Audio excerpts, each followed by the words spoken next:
This one caught me by surprise. Maybe real Tim heads, real beanies, were keeping up on the itinerary, so they knew that President Trump would show up on the Timcast. I didn't know that.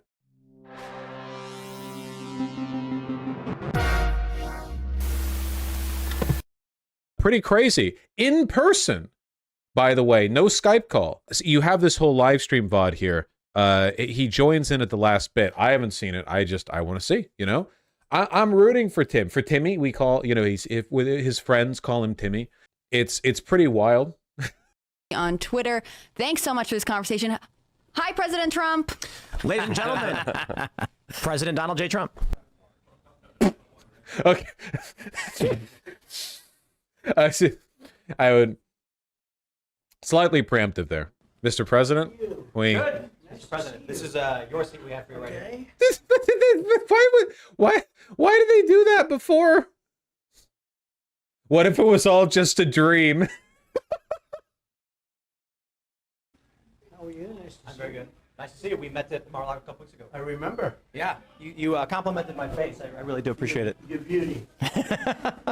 Thanks for. I'm sorry. Just a moment. How are you? Nice to I'm see very you. good. Nice to see you. We met at Mar-a-Lago a couple weeks ago. I remember. Yeah, you complimented my face. I really do appreciate it. Your beauty. Thanks for sitting down. I really do appreciate Okay. it. So I know you don't have a lot of time, so I'll just we'll jump right in. Okay, good. We had a couple polls we went over on the show, on our show, IRL. Young people, surprisingly, immigration is a top issue for them now. I was talking to a young guy, he's 26. He says he's watching what's going on in New York. He owns a business. His suits hang on him like garbage bags. Trump has lost a lot of weight. He does not look good. You know, I know, like, obviously he was too fat before, but because he's very, very, very old, losing weight kind of gives the, like, deflating sack of skin vibe a little bit. Ozempic, he's on Ozempic for sure. Maybe, I don't know. It's the hot new thing, right? It's the new big thing. Yeah, and his suits were too big for him before he got in the Ozempic too. That is true. Yeah. He can't afford to buy his own house. He struggles to be able to support a family. And I know that you've said that there's going to be the largest deportation effort in your next term. How do we do it? So millions and millions of people are coming into our country, and it's not necessarily exactly what we want or had in mind. They have open borders where people just flow in. And many of those people are coming from prisons. Many of those people, frankly, are murderers and they're drug dealers, and they're coming from mental institutions, and they're coming from places that... Is that true? Is there a significant portion of people coming up from the southern border who are escaped mental patient? Like, I know all of these claims, you know, source, right? I get it. But like, that's such a comic book way of understanding immigration. Could murderers be coming up and drug dealers? Sure. I mean, that's possible. Escaped mental patients. I don't know. That seems pretty wild to me. are not going to work very well. It's not going to be very good for our country. So we're going to start with that, and we have to get them out. No country can sustain what we're going through. Mexican Arkham Asylum broke open, you know? Bane, he's Mexican. Speedy Gonzalez in some kind of crossover. I don't know how many Mexican characters there are. Mexican Joker. That would go so. That's what Joker really needs to up his color game. He needs some kind of like Aztec Mesoamerican color scheme, you know? Get my man a mask. I believe the number is 15, 16 million, could even be 17 million people right now. That's more than that's bigger than almost all of our states. I think it's freaking out young people. How do we do it though? I mean, is it going to be new personnel? Also, I'm not familiar with the polls they're referring to, but I haven't seen any evidence to indicate that young people in particular are especially concerned with immigration.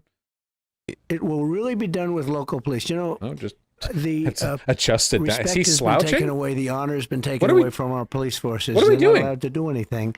And whether it's libertarian or not libertarian, people have to have law and order. You can't have 500. Libertarian or not libertarian, he just came from the Libertarian National Convention, didn't he? That's why that word is on his mind. So there were people there protesting him because they were calling him an authoritarian. So he's like, hey, you know, those guys, whether you want that or you want this.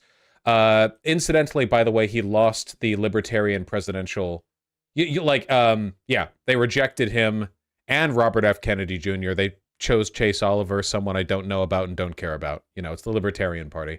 So he went over there to get humiliated for a single speech, and then he lost. People walking into a department store and just walking out with everything they have. And we have to give honor and respect back. He's gay? Based. Democrats are actually less concerned with immigration. Yeah, anytime Tim Pool says something that, like, he sounds like he's referencing some kind of factual information or poll, I wouldn't trust it too much. And I believe immunity because, you know, so often when a police person does their job, they end up with no pension, they end up with no house, they end up with no family. Everything's taken away from them. They have to get their own lawyer. So we're going to give them back their dignity and their strength. The local police know the criminals that we're talking about. They know. I'm sorry. Wait, hold on. I might have stroked out here. I'm very sorry. And respect back and everything they have. And we have to give honor and respect back. And I believe immunity because, you know, so often when a police person does their job, they end up with no pension. They end up with no house. They end up with no family. This happens so often. Yeah, this happens so frequently. Cops, the demographic most likely to be held accountable, police person. Why the gender-neutral language, Trump? Yeah, okay, so he wants cops to have total immunity. He wants them to be able to do whatever they want with no threat to, from the law, which they kind of already have. Everything's taken away from them. They have to get their own lawyer. So we're going to give them back their dignity and their strength. The local police know the criminals that we're talking about. They know their first name, their middle name, and their last name. They know everything about them. What? And we're going to have to let them do that. And they will bring them in. We have no choice. And these are in many cases, and this is from all over the world, not just South America, which is big enough. What? But they're coming in from the Congo. They're coming in from all parts of Africa. What in the ever-loving fuck is genuinely? I can't even parse what that segue was. That wasn't even yapping. That was like I don't even understand what the point he was making there. I get he wants to give cops total immunity. Okay. Coming in from all parts of Asia, and it's an invasion into our country, and no country can handle this. So we're going to have them taken out. Local police, we're going to work very closely with the local police, and it's been done before. We had Dwight Eisenhower, believe it or not, did the biggest deportation. He pretty much stopped it. Strange that we mentioned Eisenhower because you don't think of him that way, but he did a massive deportation where people were pouring in. The next big question. By the way, just a little bit of hold on, youth poll, Harvard youth poll. Among 18 to 29-year-olds nationwide, the poll finds want a ceasefire for the Israel-Hamas conflict. Here, hold on. Where's the immigration data? Most young Americans believe there's a crisis at the southern border. This is true, by the way. The language, there's a crisis in the southern border, that is correct. That is true. You can acknowledge that while also not being without fear-mongering about immigration. At the same time, youth believe immigrants improve American culture. A majority, 53% of young Americans, including at least a plurality of every significant subgroup, believe that the U.S. is experiencing an immigration crisis at the southern border. Only 16% disagree with this nation. Despite that, young Americans oppose construction of a border wall. 36% support, 45% oppose, and believe by wide margins that immigrants improve the culture of the U.S. They disagree with the idea that immigrants increase crime in my community, and that they take jobs that should go to Americans instead. Nice. I just don't think young people are that concerned about immigration. Not the way old people are. No one in America is as concerned about the southern border as like rural or suburban white women in Ohio, who have never in their life met a Mexican. Like that is the demographic most terrified the border crisis. The closer you are to it, or at the very least, like the more, I guess, worldly you are, the less of an issue it is, because it's almost entirely a constructed fear-mongering. Question that we get a lot is, there's two components to this. The first is, many of the libertarians here, we want to see firings. We want to see, in the bureaucracy, corrupt. Is Tim Pool still doing the, I'm a libertarian bit, even though he's agreed with basically every authoritarian crackdown, on a cultural and legal level? He's still doing that bit? Okay, cool. It's good to know he's still playing the classics. I agree. Individuals, the bloat.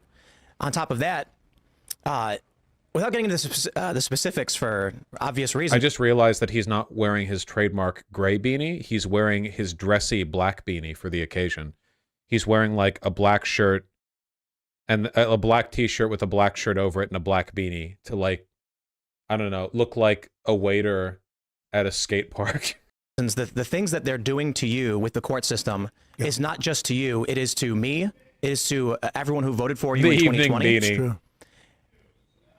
Are we going to get some good personnel in as Attorney General, Deputy Attorney General, and in the CIA? What kind of question is this, man? Hey, if you're president, will you appoint a cabinet? No, I think he'll keep Biden's cabinet, actually. He'll be the first president ever to do that. Right. And see some prosecutions? So we had some great people because our trade numbers were fantastic. The jobs we did on trade, the jobs. Also, you can't, like, Donald Trump isn't in charge of prosecutions. Like, that's the you know, whether or not the Justice Department makes that, that's like a whole other thing. I mean, it's like a meaningless, like, vague virtue signaling kind of question. We did, frankly, in the military underneath the terrible television generals who were absolutely terrible, but we have incredible people. You know, we defeated ISIS, and we had no new wars because they were concerned with us. I had no wars at all. I finished off a war that we were in for 20 years. But he kicked the can down the road and failed to end the occupation in Afghanistan because he was terrified of the electoral consequences. He continued to escalate the drone war, making strikes indiscriminately in many countries, both of which ended under Biden, by the way. Biden ended the war in Afghanistan. Biden ended the drone war effectively, or at least massively scaled it back. We had no wars. And we have to get the right people. It's all about the people. So when I first came here, I was only in Washington 17 times in my life. All of a sudden, I'm president. And I really knew nobody. I relied on people. Some were good, some were rhinos, some gave us some bad advice. And generally speaking, we had very good people. But we had some that we have to do better. Attorney General, we have to get a great Attorney General. And I'd work with the Libertarian Party on that. Is he going after Barr here? I guess he is. Remember, AG Barr under Trump was considering bringing sedition charges against Black Lives Matter protesters. Like, they were fully considering, you know, what if we just arrested like 100 million people or whatever? You know, he hates Barr now. No, I know. It's just like Barr was a lunatic. You know, they just weren't the right kind of lunatic. They were two freaks who didn't vibe with each other, you know? And I think it's very good because, you know, I view the Libertarian Party as almost a party of common sense, largely of common sense. And I say that about the Republican Party, too. We're a party of common sense. You want borders, but you want fairness. You want a lot of things. No, libertarians shouldn't want borders. That's like the main thing they shouldn't want. Yeah, man, I'm a libertarian. I oppose, like, state overreach. Also, I think states should get to draw a hard line in the ground that arbitrarily designate, you know, where people can go in their lives, and all the rules that you follow will be, like, dictated by our monopoly on violence within this area. Yeah, man, I'm a libertarian. Yeah, man, we're libertarian guys. Of course we believe 90% of our limited tax dollars should go towards the military, police, and border patrol. That a lot of other people don't talk about. So we will work all with the NL bits. a lot Let me of have people fun. to get the right people in. The difference is I now know sort of everybody. Yeah. And I'm not having to be relying on. I now know sort of everybody. Yeah. And I'm not having to be relying on. I'm sorry, is there a crowd of people outside Tim Pool's skate park dungeon compound? What is that? People that I didn't know very well and listen to their recommendations. And I think we're going to have phenomenal people. I know the people. I know the good ones, the bad ones. He's streaming from the convention. That makes more sense. That makes more sense. I thought they had... That explains the dressy beanie as well. Okay, that makes more sense. Yeah, they got him in a booth for a second. So what they're picking up there, that's the convention out there. So this would have been like just a little bit after he did that speech out there, I imagine. I doubt he would have done this before. Maybe he did it before. The ones, the weak ones, the strong ones. I think we're going to have great people. We're friends with Kash Patel. He was on the show just before you, and that gives me a lot of confidence. Yeah, well, Kash is fantastic. Yeah, absolutely. He's an example of a good one. Yep. We have some great people, but Kash was a great example. Devin Nunes, as you know, he's fantastic. Absolutely. We have so many great people.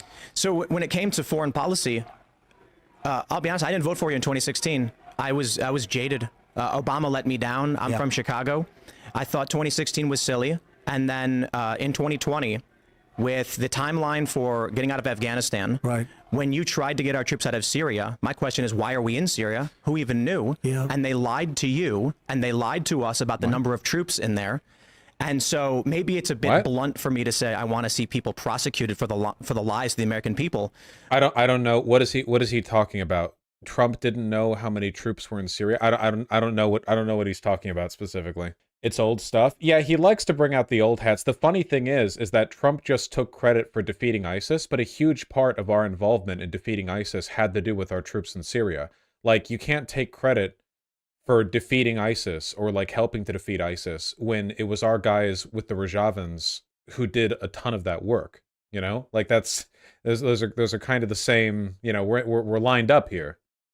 But in terms of foreign policy, perhaps it's a little bit of a biased interview, but I think you're the greatest president of my lifetime. Glazing. Oh, I appreciate it. And I like the pause afterwards too, like he's waiting for the good boy points, the GBP, you know, that he can use to buy tendies after. The wars that we should not have been involved in. Now the gag reflex is missing. Yeah. The gag reflex is nowhere to be found. To stopping the escalation. Well, first of all, I'm the only one that is going to stop World War III, because this man can't put two sentences together. He doesn't know what he's doing, doesn't know where he is. No lies detected. And amazingly, it seems like he's going to be running. You know, it's a lot of people say, do you think he'll make it to the starting gate? Well, we'll see what happens. But if you look at Viktor Orban, because we don't want to see wars. I don't want to see wars. I was in no wars other than we finished a war with ISIS and we completed it. You continued the occupation of Afghanistan and the drone strikes and, okay, whatever. 100% complete. But I don't want to see wars. I think it's so horrible, so unnecessary, so costly in terms of lives and money in that order. And destroying these countries, you know, you're destroying culture. When you look at Ukraine, that would have never happened if I were president. You look at the October 7th attack on Israel, it would have never happened. He loves never elaborating too on when he says stuff like this. He's just like, yeah, like by sheer psychic force, I would have willed it to not happen, you know? From the Astronomicon, my like will, from the throne, I would have simply like suppressed the violent intentions of the Russians and of Hamas. It's like, how would you have prevented it in any way? Of course, like in reality, by the way, if Trump had been president, so October 7th would have happened no matter what. But I think it would have happened exactly the same way. But with Trump as president, the past term, I think that not only would the Russian invasion of Ukraine have happened, but Trump would have basically defended it. And he definitely would not have contributed to giving weapons to Ukraine. This guy, like Trump's campaign was just like saturated with Russian influence in 2016. It's not a conspiracy theory, you know, in spite of its consistent discrediting, the Senate Intel Committee published extensive information on the degree of collaboration and infiltration and corruption in that line. You know, like I fully think that Ukraine would have been conquered by now. You know, there would be no war currently with Russia and Ukraine because Russia would have won by now. I look at your policies, I see secure the borders, bring jobs back. I look at the Democrats and many Republicans, and it's foreign war and foreign expansion. What the fuck does this even mean, bring the jobs back? That like Trump tried this. He had 4 years to do it. He didn't do it. He didn't bring any manufacturing back to that. He brought like 20,000 jobs or something. He brought nothing. It's not a real thing. That's not a real thing. What is that? He lost more jobs than he gained. I think it's just a failed mentality. It's crazy. You can solve problems over a telephone. Instead, they start dropping bombs. I see recently they're dropping bombs all over Yemen. You don't have to do that. You can talk in such a way where they respect you and they listen to you. You want to talk to the Houthis? I mean, don't get me wrong. I'm open to the idea. Yeah, no, go. Yeah. Hell yeah, man. We're gonna it's gonna be like outflanking from the left in his pursuit of being perceived as like an isolationist. He's going to make friends with the Houthis. It's gonna be great. Didn't he give arms to the Saudis to do that in Yemen? Yes. Yes. There's no consistent underlying ideology here. That was one of the most consistent features of the Trump administration is big talk, but he was never competent enough to actually do anything differently. So a lot of the stuff he just kept status quo. He was never, that I think is one of the reasons why Project 2025 was being laid out by Republican operatives early. It's because they want to lay the groundwork in case Trump does win, because they know that if he wins without any kind of like prior preparedness, they wouldn't be able to capitalize on his victory because he's not competent enough to quickly change course, you know? He just kind of goes with the flow and accepts status quo. Think of it a little bit like Elon Musk. You know how Elon Musk has yapped his goddamn mouth off about how he's going to change Twitter, and now Twitter is basically the same except worse?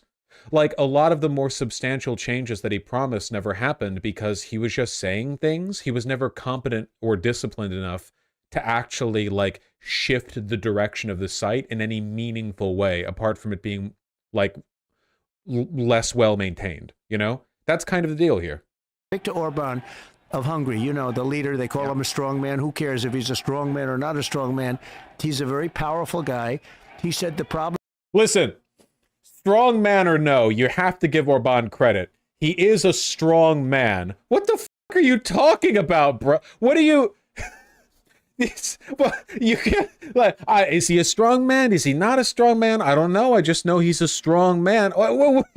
This is with the Libertarian conference too. Everyone was like, no dictator Trump. And he's like, yeah, well, you know. The problem the world has is that Donald Trump is no longer president. When he was president, China didn't play around. Russia didn't play around. Nobody played around. And we had no problems. Today, the whole world is on fire. I heard that. We had unicorns. There were leprechauns around every street corner.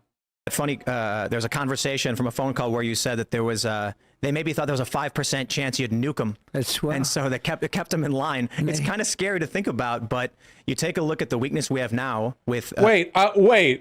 I love you, Trump, because you're an isolationist who doesn't get us involved in foreign wars, but also I'm glad that there was an implicit threat that you would nuke the nuclear-armed... What are these guys? There's no consistency at all!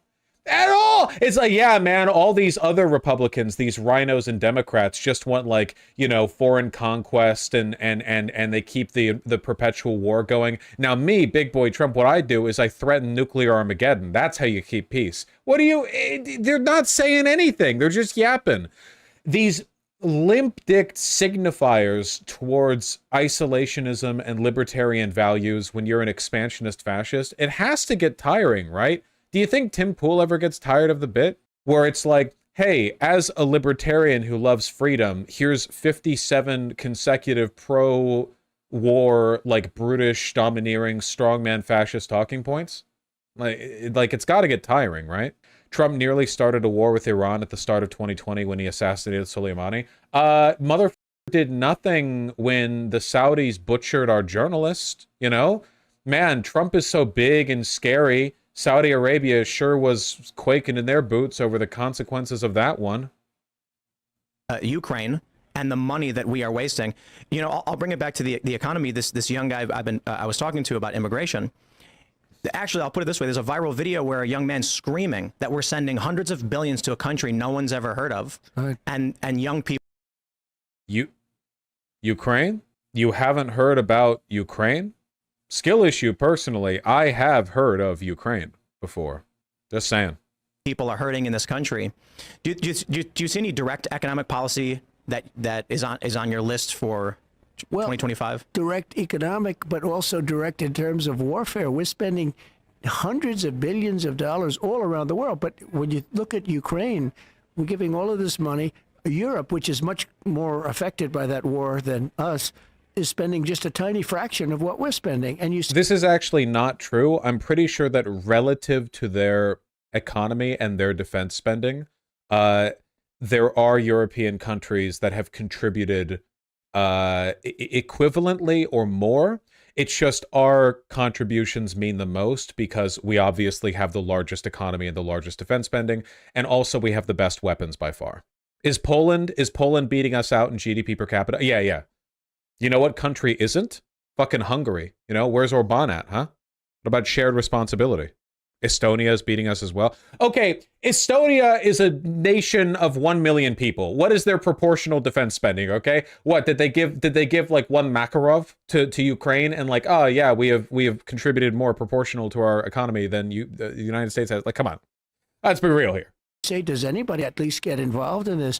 But more importantly, I will end that war. I'll get it ended. Putin respects me. Zelensky respects me. I know all the players, and I want to get that war. Putin. I know Putin. I know Zelensky. I know all the guys. I know all of them. War in it. It's a horrible war. It's a terrible. There's no good war, but that's a horrible war. And to think it would have never started. It would have never started if the election turned out like it should have turned out. That war would have never started. I mean, and you know, the number of lives we're talking about is far greater than the numbers that you hear. When they blow up a town, or when they blow up these buildings, these massive buildings, surprisingly, I mean, these are big. That was my business. These are big, powerful buildings. Surprising? What the fuck is he talking about? Surprisingly? In Ukraine, you would expect all of these buildings, you expect them to be little wooden shacks. It's actually they have big buildings there, big apartment buildings. What are you talking about? The Soviets loved building big apartment buildings, big powerful buildings. He loves his big powerful buildings. And they come tumbling down to the ground, and they say nobody was injured. A lot of people were killed. Yeah. And the numbers are a lot different than you think. When you will see that happening. When those numbers really get announced, you're going to see it's much worse than people think. Here at the Libertarian Party National Convention, they had defense spending as a portion of GDP. Well, we're talking about donations to Ukraine, not just overall defense spending as a requirement of the NATO nations guidelines. Spain, you got to pick it up, man. Get on up here. Get on up here. Now, that's kind of odd. Turkey is all the way down here, but Turkey has a pretty big military. Do they just not spend any money on it? Is Turkey's military just like, I don't know, a few dozen old jets and then 500 million dudes that they pay in baklava or whatever? Like they don't... How is their defense spending this low with their military size? Maybe inflation? Oh, it could be inflation. Yeah, it could just be like, yeah, we're actually paying our soldiers super well, and we last adjusted their pay in 2013. So now they're making like the equivalent of 8 cents per month. Maybe. Okay, yeah. Well, Greece is spending their money. You know, we're up here. Poland spends more than us. They've really ramped up their spending. You know, not surprised that Poland has ramped up their proportional defense spending to this level, considering what country they're next to, right? One of their, I believe this, one of their presidential nominees said he wants to see Fauci, the heads of Moderna, Pfizer, Biden, RFK and Jr. locked up for what happened during COVID. I don't agree with them, but there is a big sentiment. Elon Musk tweeted, "Prosecute Fauci." Fauci lied to Congress about the gain-of-function research that I think it genuinely speaks to how shallow these conversations are and the level of these conversations. Tim Pool has to phrase everything as like, this other guy. You know what I mean? I was talking to this young guy who said X. Elon Musk tweeted Y. RFK Jr. said Z. You know, rather than just posing questions. It sounds so conversational in a bad way. Was going on, and now we have testimony. Well, I'm the one that stopped the funding, and this was funding from before me. I'm the one that stopped the funding. Fauci wasn't a big player in my administration like he was after I left. I mean, Biden made him the king of everything. And this is not true. Fauci was doing his job at the beginning of COVID-19, which was at the end of Donald Trump's presidency. Like they were right there together, you know? Like, this is just a complete rewriting of history. Donald Trump desperately wants people to think of COVID lockdowns and vaccines as a Biden thing when both of those were under him. Operation Warp Speed, the pushing out of mRNA vaccines so quickly, that was Donald Trump. The lockdowns, those happened under Donald Trump. Bringing Fauci on to like lead national like policy and discourse on the issue, to lead the country in the time, like that was Donald Trump. But he wants to rewrite history and make everybody think this was a Biden thing. It wasn't. This is what I mean by Donald Trump talks a big game, but because he doesn't know what the he's doing, everything falls back to status quo politics. A pandemic breaks out, so who do you bring on stage? Dr. Fauci, obviously. It's literally his job. Only in retrospect would Donald Trump realize this was a bad move for the culture war, right? He wasn't forward thinking enough. So he did the status quo thing, and now he's pretending that he wasn't. And actually it was Biden who did the status quo thing with Fauci. Biden made Fauci the chief medical advisor to the president at the start of his presidency. Yeah, before even COVID. Established in 2019, the position's been vacant since 2022 when Anthony Fauci stepped down. This was a position created by Donald Trump. Like, he made the... Oh, my apologies. This person was not Fauci to begin with. This person was Donald Trump's weirdo quack physician. Remember? The one who kept giving us updates on how, like, he was in perfect health or whatever, and since then a lot of dispersion has been cast on his job. It was Biden who made Anthony Fauci this guy, though it was a position created by the White House in tandem with Trump, like, bringing Fauci on to lead the discourse on COVID-19. He was such a quack, yeah. And if you take a look at that, Fauci was not the big player with me that he was. And in fact, I did things that he didn't want to do. See, embarrassed, rewriting history. He wanted to keep it open to China. I said, you got to close it to China because it was all coming out of China. It was coming out of Wuhan, which I said right at the beginning. But the other thing is, and what people don't realize, I believe in federalism. I gave the power. He's using these words because he's at the Libertarian convention. It's almost like listening to me talk right now and noticing that I've been watching Northern Lion stream lately. You know, and like, and suddenly a whole bunch of like new terms and pointers he's adding in are to governors. Some governors did a great job. In all cases, they were Republicans, and some, like in South Carolina, Henry McMaster kept everything open. Others didn't. The Democrats did a bad job, very bad job. But basically, I gave that power over the states. I gave it to the governor. I gave it back to the states. And I think it's something which, when people realize that, it's something that they respect. Will there be accountability for the lying to Congress when you get to appoint your new AG? What lying? Yeah, and we'll take a look at... Wait, lying to Congress? From who? Do you mean lying from Congress? What are we talking about? Statute of limitations, because you know the statute of limitations are quite long, and we're going to be looking at that very seriously. For what crime? Who? What? I got one big question for you. So part of my family comes from Korea. Good. And you did what I think is one of the... For Fauci? But for what? What lie? I didn't know if he was talking about the Syrian thing now, but like what lie? Most tremendous things. You crossed the demilitarized zone into North Korea with no security as a sign of goodwill and peace with the hostile nation. And I've had people tell me it never happened, so I think people need to know about it. I'm wondering if you can just tell me, how did that happen? How did it come to be? And it hasn't happened since. Yeah. And we were, when I met with, with the handoff, you sort of meet with... Did he cross the DMZ? Didn't they meet at a summit? Wasn't it in Singapore? Or was there two different things? They met at the DMZ once. They met a few times. There was at Singapore, there was Hanoi. Oh, you mean this one? I don't want to burst Tim Pool's bubble, but he does know that there was in fact security there, right? It was the DMZ. That is the area with the most security on Earth. Like saying, yeah, I went to the DMZ with no security is like saying, yeah, you went to like you went to like the police station without a security detail. Like, okay, I feel like they had that covered for you at the location. Like, I'd be like that. Okay, stupid. With the previous president for a period of time, the meeting lasted for quite a while. With President Obama, you sit in the Oval Office and you talk, and the press is outside, and you talk for a little while. He said the single greatest threat we have is North Korea. And I said, have you called them? Have you tried to talk?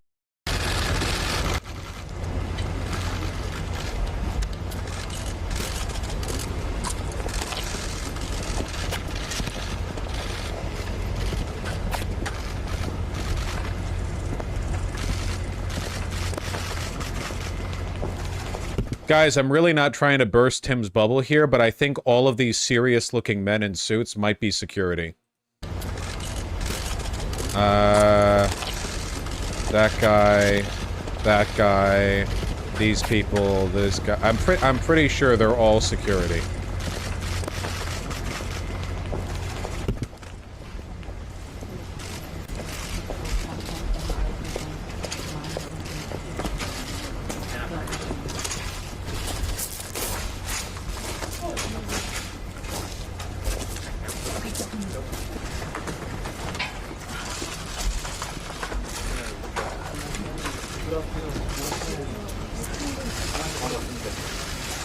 And you know what's crazy? Nothing happened after this. Like, Donald Trump brags about this like this was a big peace win, you know, like for stabilizing tensions. Nothing happened. North Korea has continued to do the exact same shit afterwards that they did before. It accomplished literally nothing. What has changed after this? Good to see you again. I've never expected to meet you at this place.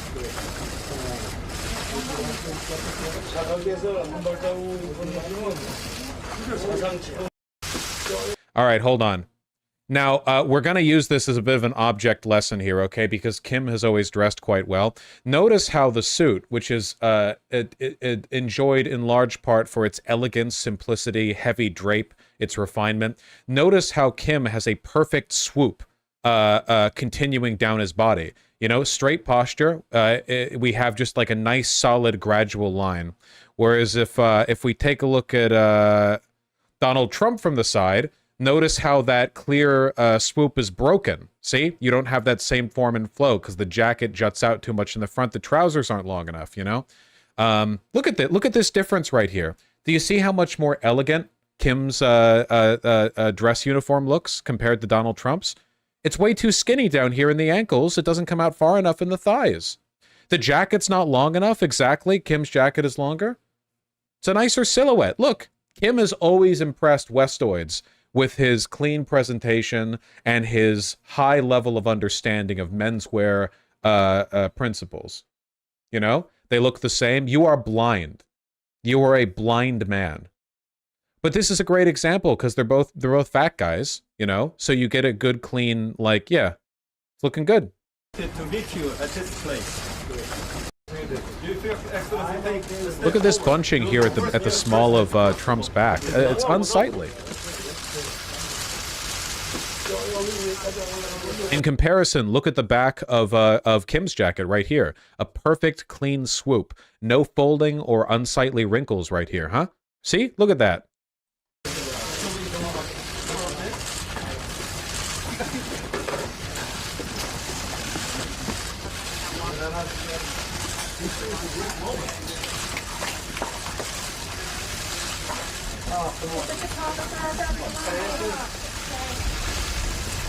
I've always been a big fan of this kind of, like, what do they call this? Like the Shaolin jacket, where you have the straight buttons right down the middle and you have the, like, little, the two breast pockets. I like that look a lot. It's pretty good. Like a heavy work shirt.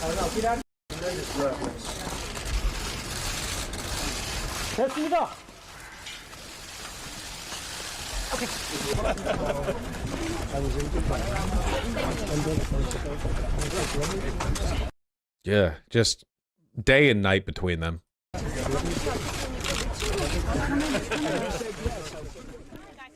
I wish I could make Kim Jong-un laugh. All right. Sorry, so that's what we're talking about. Talk to him, you know, little things like that. And didn't matter what the answer was. He felt that was the single biggest threat in the world was North Korea. Yeah. And as you know, there was certain hostility when I first started, and all of a sudden it boiled down to something that was very beautiful, the way it happened. And I got along with him very well. And I will say that if Hillary won that race, you would have had a nuclear war and millions of people would have been killed. Literally in the same interview, they're still doing the Hillary Clinton, hey, I'm not that bad because Hillary Clinton would have nuked the opposition. But just earlier, he was bragging that he would have kept people on their toes about the threat of nuclear annihilation. Same interview. And you weren't even close to that. It never happened. It was never going to happen. I got along great with him. And it just never was going to happen. Were you at all scared in any way when you crossed into an enemy country? Well, I God. wouldn't say that Secret Service was thrilled. And in those blue buildings, there were lots of people in those buildings that I looked at. You know, the two blue buildings Oh, on yeah. each side Yep. with the windows. And I looked in those windows, and there were a lot of things happening in those. Someday I'll tell you about it. But no, I felt very safe. I felt my relationship with him, as you know, was very hostile. Little Rocket Man and all Yeah. that. But then all of a sudden it morphed. He respected me, I respected him. And we ended up, once we got to know each other, we ended up very good. A very smart guy, very strong guy. He's the absolute leader of that country. You know, for those that think he's... It sure is very telling that the first compliment Trump thinks of about every dictator he interacts with is, it sure is admirable how this guy is a dictator, you know? not. They're wrong. And I got to know him very well. Just earlier in this interview, he was like, I agree with the Libertarians on a lot of things. You know, they say Viktor Orban, is he a strong man or not? I don't know, but he is a strong man.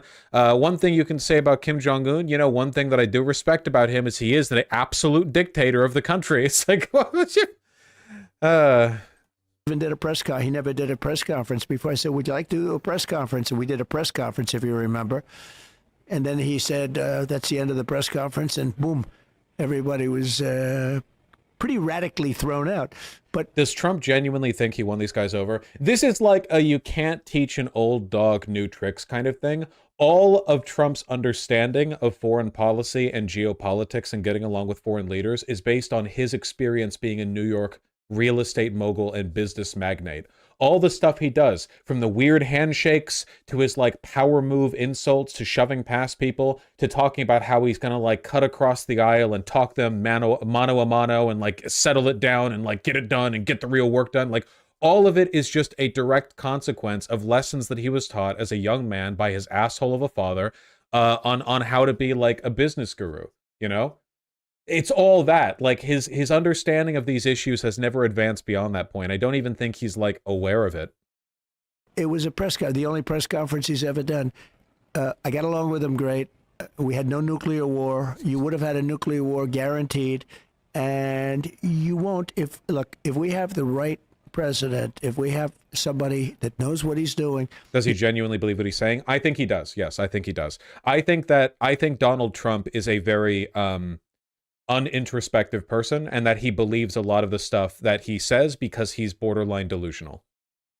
You're not going to have World War III. If, on the other hand, we don't, you're going to end up in World War III, and it's going to be a war like no other because of the power of weaponry. Many have actually been saying we're already in it. The Hill published a piece saying we are in World War III and Biden is losing it. And so... Well, that sounds like a stupid article. We're not in World War III. What? My hope is... I don't see any logical path for a Biden presidency to fix the economy, to fix anything. He can't fix any, he can't fix himself. Yeah. Can't fix anything. He had a new one the other day, Pack-a-lack. I don't know if you saw that. He was muttering on TV, something like that. Now, crypto. You know, by the way, I just so you know, I know all the leaders. I really wanted Donald Trump to talk about crypto. Please, God, the most pressing issue of our time. We haven't even talked about inflation yet, and we're going to get to crypto. Please, please. Oh my God. Tim was citing an opinion article? According to this guy, he might as well have said, like, I saw a tweet that said World War III has already happened. Thank you, Tim. They're at the top of their game. They're sharp. They're tough. They're smart. They love their country, or they do whatever they have to for their country at a minimum. And when they see this guy come in, I think they can't believe it.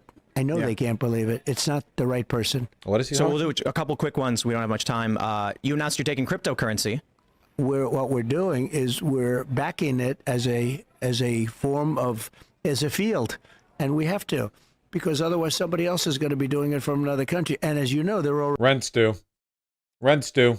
already trying, and it's going to happen, and we're going to help it happen. And it's something that can be very good. I think it can be very good. No central bank digital currencies. No digital, no central bank. And one more big one. Will you pardon Julian Assange? Well, I'm going to talk about that today, and we're going to give it very serious consideration. And we're going to have a couple of other things to say in the speech that I think you're going to love. I've heard So this is before the speech then, before he got booed a bunch. Okay. Probably got booed as he entered the convention, though. Wasn't Trump like hardline not pardoning Julian Assange before? He's only saying this now because he's at the Libertarian convention. This is not happening. Rumors. And you've gotten so much out of me, I should leave a little bit for the speech, don't you think? Mr. President, it is an honor and a privilege. I My really honor. do appreciate you sitting and down with you're very me. respected, I have to say. When I you. did a little research, Yeah. and some of my guys said, and I've met you before, but Oh, sorry. Apparently, Donald Trump has actually offered a pardon before, but only on the condition that they do so in a way that plays defense for Russia. That's great. That's so on brand, man. Yeah, we'll offer you a pardon, but only if you do something politically favorable to an enemy of the United States in a way that has nothing to do with the allegations against you. Just naked, unapologetic corruption. Like, yeah, we will pardon you of crimes we think you committed, but as long as you do like a favor for us. Jesus Christ, it's like fucking Suicide Squad shit. Yeah. they said just a very respected guy. It's my honor, even though we're keeping. Isn't it interesting how he's not saying he's going to do it? You're right. If Donald Trump even remotely thought he was going to do something, he would just say that he's going to do it. He would just say, I'll pardon him, and like get a bunch of cheers. The only reason he's saying, I'll give it consideration, because he's not going to. Like, if he was president, if there was any chance of him doing it, he would say he was going to do it for sure. Keeping that big crowd. That's the biggest crowd they've ever had. We're Yeah. keeping them waiting just for this interview, so congratulations. Thank you so much. Shall we? Thank you, my friend. Thank you. Appreciate it very much. That was fantastic. That was somebody said something fell in my background. What fell in my background? I don't see anything. That was fantastic. Great. Thanks. That was fun. You've got my vote. We better win. We're not going to have a country. Yeah. We're excited. Just look at that, man. Even with his arms at rest. We're excited. Even with his arms at rest at his side, how do sleeves bunch up that much when your arms are at rest? That's crazy. Like, how is that even possible?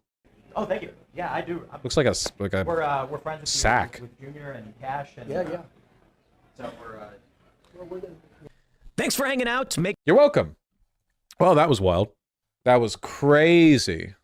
As bad as expected. I had fun. You know, let's not be negative. Kind of boring. Not gonna lie, he's lost it. You guys are so you guys